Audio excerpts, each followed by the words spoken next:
And what's doing, everybody? I hope everybody's doing good on this Saturday night. You're hanging with the Niner Nut back with another episode.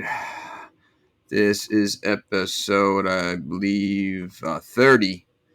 And just doing a quick matchup of tomorrow's game with the Seattle Seahawks and also incorporating a little more information about some of the posts I was putting up with some of the stats about why we don't throw juice the ball more, why we don't utilize our running backs and fullback out of the backfield more as wide receivers as we used to do in the West Coast offense back in the day. But let's just get the first things first. Is just this matchup for tomorrow. So in Seattle, as we always know, not an easy place to. I'm sorry, no, we're home. Thank God. I don't know what the hell I was looking at. Yeah, first home game of the season. Obviously, crowds are going to be going nuts. I wish I could be there, man, but I'm on the East Coast, so that's not going to happen. But I will be there with you in spirit, of course, as they say. And as you can see from the ESPN matchup predictor, we're predicted pretty much to dominate this game, although that doesn't mean shit sometimes. I don't go by those things, although I think we should dominate this game. But as a opening game tomorrow, home opener, look, man, I hope they just go out, ball out, and just fucking absolutely destroy. I don't even give a shit how they get their points at this time. I hope that it's just a crazy combination of us just getting on top of things really early and putting this team away. Because let's face it, the Seattle team, if you watch that game Monday night, this is a really well-coached team. And they've got a lot of blue-collar talent that, for some reason, a lot of people have overlooked. I mean, especially on the defensive side of the ball. Shelby Harris, Poona Ford, this Jordan Brooks. I mean, I know they're down. Jamal Adams, of course, they lost this week. Poor guy, man. I mean, since I'm in New York, I got to see a lot of him, and I thought he was a phenomenal player. But the last 2 years have been nothing but injury prone for him, and it's just been terrible. But this is the injury report right now as we're looking at it. As you can see, there's Jamal Adams, no Justin Coleman, no Joey Blount. They're not really missing any of their key players. Of course, for us, no Elijah Mitchell, no Jordan Willis. George Kittle is questionable, and Daniel Brunskill is out. So, I don't know, man. I don't know if you guys have been watching the George Kittle videos, the practice videos. Supposedly, he's game time. It looked like he was moving around well on the field. He came into practice a little later on a Thursday, I believe, or a Friday. So, look, anytime we don't have him, it's obviously a problem. Weather's supposed to be nice tomorrow for the game. Pretty much typical San Francisco weather for the most part, 66 degrees.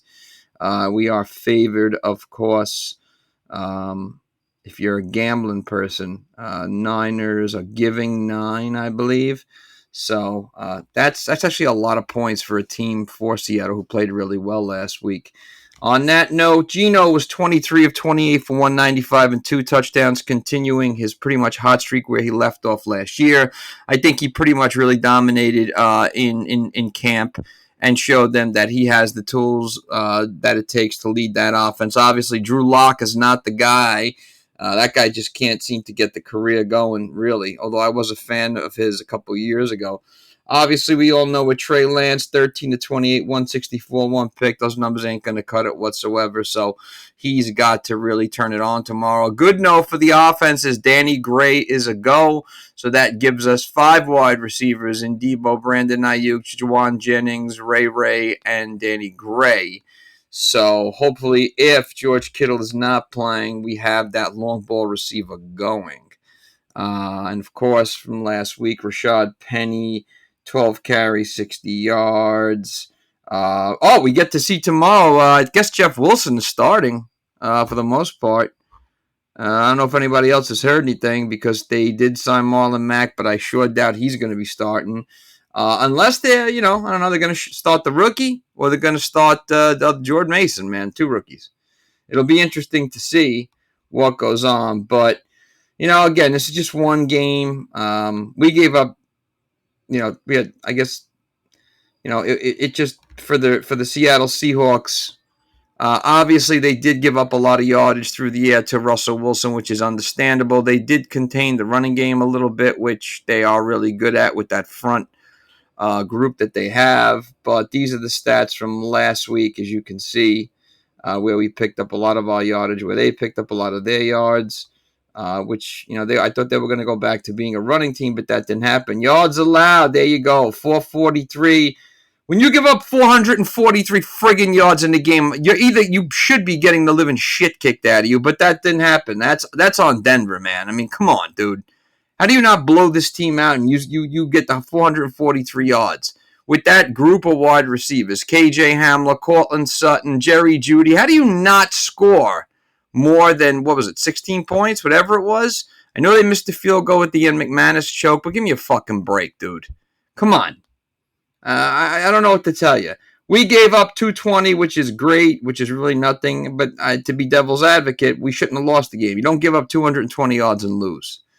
All right. And as you can see, we gave up 99 yards in the air. Okay. I'm sorry, on the ground, which is good. We usually, every time we hold people below 99 yards, or 100 rather, we do get a W. That did not happen. So you can never really guarantee a goddamn thing, man. And just really quick, looking at what we got upcoming, obviously, nothing's going to get easier for us. We all know that already, especially in this West Coast division. Chicago, Seattle. I mean, we're talking Russell Wilson. I don't know who put the schedule together, but we're at Denver. First Seattle, now Denver, then the Rams. So 2 hard back-to-back games. Then we're at Carolina, then we're at Atlanta, Kansas. It doesn't get any easier, okay? It doesn't get any easier. So, that being said, let me just check the depth chart, see. Again, you can't always go by this because it's ESPN sometimes, and, obviously they don't get everything correct as they get the information fed to them because they're on game time changes. So as we can see right now, it's Jeff Wilson Jr., which makes sense. And I'm sure, knowing Shanahan, we'll see Jordan Mason and Tyrone Davis-Price get in there sometime eventually tomorrow. And like I said, hopefully we get to see Danny Gray. That offensive line looks like what it did last week. And Williams, Banks, Brendel, Buford, and McGlinchey. That group's really got to hold tight tomorrow and plug that defensive front, get that running game going. Then on the defensive side of the ball, we're pretty much the way we were last week. Ebelcom, Bose, Armstead, and Kinlaw. Kinlaw looking good last week, man. There were a couple plays he was looking like a dominating warrior, like we all knew he should be.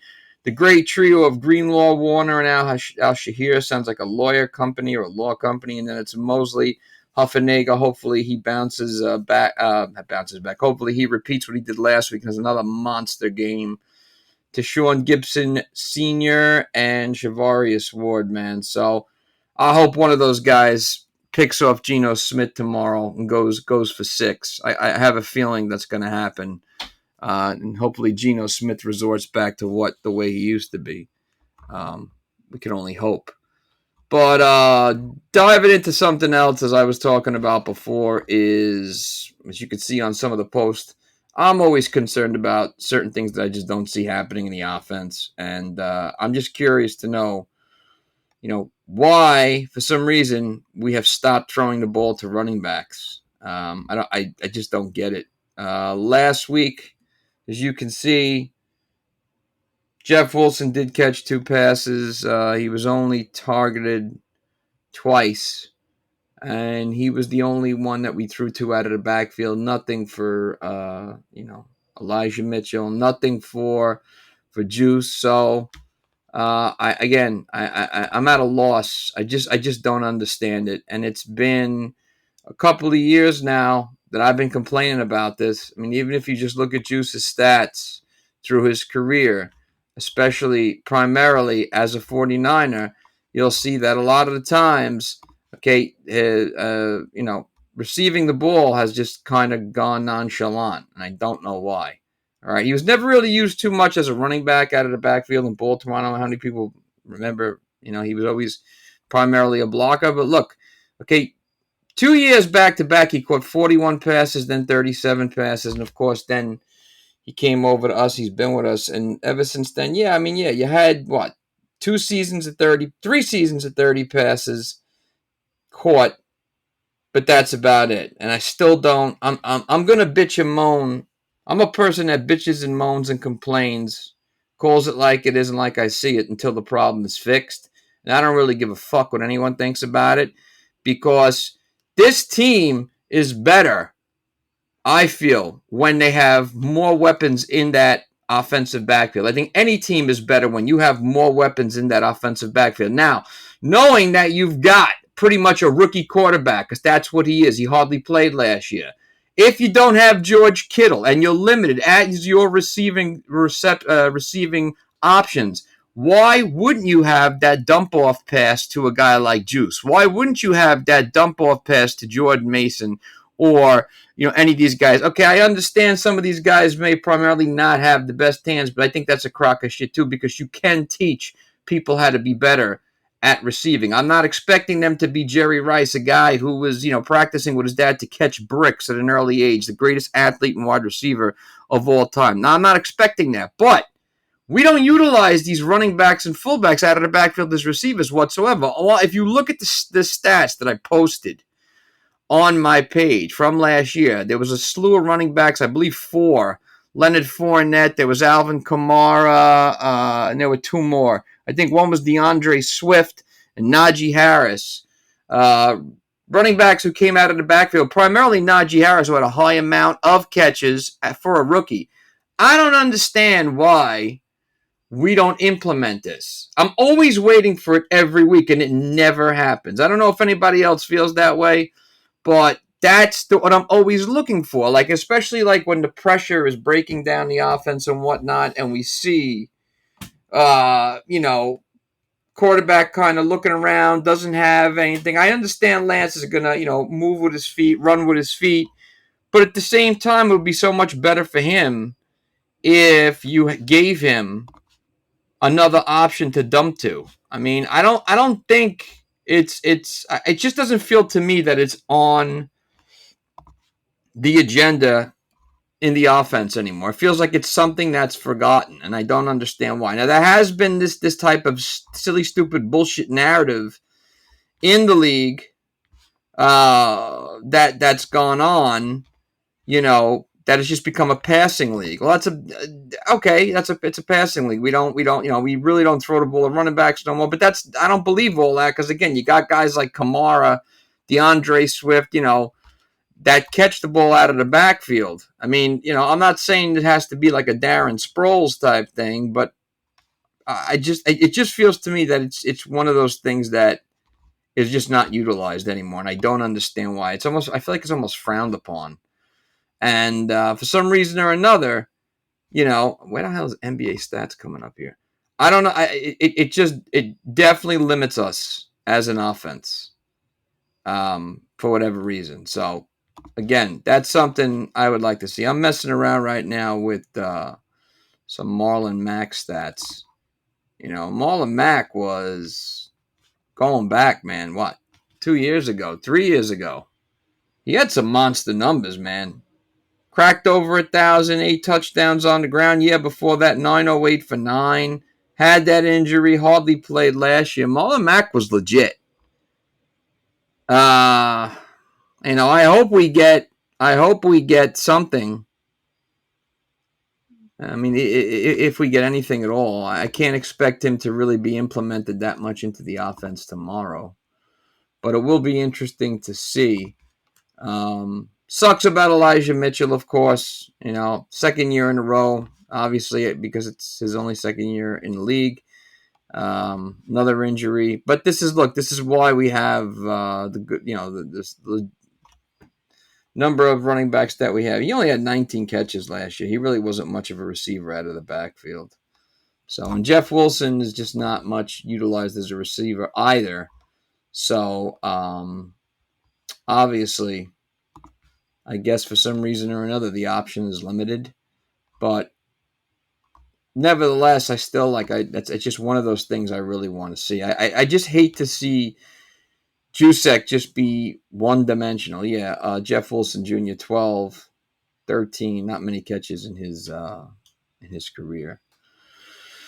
Yeah, look, Juice is the best fullback in the league, obviously. Pro Bowl, All Pro, all that stuff. We know how important he is. We know, like I said, they should be maximizing his talent for the betterment of for the team, but it's just not happening. And I don't know. I can't see it happening in the future for some reason. Although I'm optimistic, I just feel that Shanahan's a very, in his own way, methodical and pragmatic in his approach and does things the way he feels, which is fine. But at the same time, I think he kind of sticks to things, sticks to script, and if it doesn't work, kind of reminds me of the whole Lombardi thing. You just keep doing it until it's right, which I understand. But at the same time, um, obviously it doesn't hurt to add something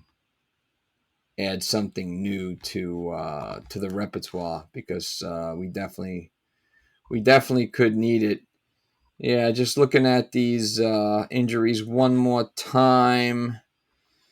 Shani said that he looked awesome in his return to limited practice. Well, I mean, that's good news, I guess, but, the key term there being limited. No Jordan Willis, Elijah with the knee injury, and obviously we're still minus Jimmy Ward. It will be great to get him back eventually. Although, I got to say, Tashawn Gibson Jr. and Huffenega have really, really played well back there in that first game of the season yesterday. So, it will be great to see what they can do tomorrow. They gotta really get after Geno Smith, pressure him. I mean, I don't think he's much of a scrambler anymore. Obviously, you got your hands full with two of the best dynamic duo in the receivers in Tyler Lockett and DK Metcalf Jr. So definitely got to worry about them. But other than that, I mean, got to get pressure on him. And definitely got to get the running game going early. I would like to see them jump on top of Seattle early. Hopefully get Trey Lance going. I don't want to see any more of this conservative bullshit because if you watch that game Monday night and Pete Carroll the way we all do and the Seattle team, if you let them hang around for anything, they're going to make us pay. Okay? That's just exactly what they do. And I just have a bad feeling that if we don't either blow them out or lead most way through the game, we're going to have a hard one. I don't want to see this one come down to a field goal. If you watched last week, I don't know how many kickers missed field goals last week. It was like between kickers missing field goals and injuries, it was crazy.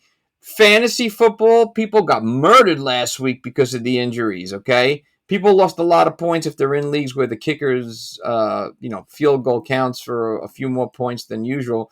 They got beaten there. This week they're feeling it too with the injury. So I don't want to see it come down to that. Not that I always think Robbie Gould is clutch, but this is a winnable game, man. We should be 2-0 after this week. Obviously, it's not the way it's going to be as we prepare to play, the Rams, as we prepare to play Atlanta and Carolina. Hopefully have two winnable games there, but this is a winnable game. So again, definitely got to pressure Geno Smith. Definitely can't let them monopolize the ball. We know we can move the ball against them. They gave up 443 yards with that offense. There's no reason why we can't do the same. Please, Shani, not so conservative, all right? Please, not so conservative this week. Let's really let things loose. I find that in games where Shani is ultra conservative, the way he was last week, the next week sometimes he unties the offense's hand and lets it fly a little more, which is always a good thing. So that's what I'm hoping for. Let's see what this kid can do. Let's open up the playbook a lot more. Let Trey Lance throw that ball downfield. Let him scramble. Let him go wild. Let him call the game on his own. And let's just, get a W. First home game of the season, so that place should be roaring like mad. And man, I wish I could be there, man. The only one I think I'm going to be able to get to this year is maybe the Carolina game because I'm on the East Coast, like I said. So, we'll be tuning in again with another episode probably after the game, either tomorrow or sometime during the week. But in the interim, hit me up all the time, whenever you want. Questions, opinions. Let's go back and forth and have a conversation, man. I love all things, everything. 49er red and gold all day, 24/7, 365, you name it. So thanks for coming into the live feed, man. I really appreciate it. Much love and respect. I wish I was out there on the West Coast with you all. But let's get a friggin' win tomorrow, man. Let's. Our window is our window of opportunity for another ring is closing, especially with this roster. With this group, it never stays open that long, so it's still open. We got to start somewhere with a good W tomorrow. I want to see a blowout. If we're gonna win this game, I want to see something like 30-13. I'll settle for that. If it's gonna be a little closer, I don't know, maybe 27-20. I just hope that we're leading for the majority of the game. Don't take the foot off the gas pedal as we've seen ourselves do it in the past. And, go to cruise control a little bit in that fourth quarter where we have the lead. Things are locked down. So, all right, guys, have a great evening. I'll talk to you.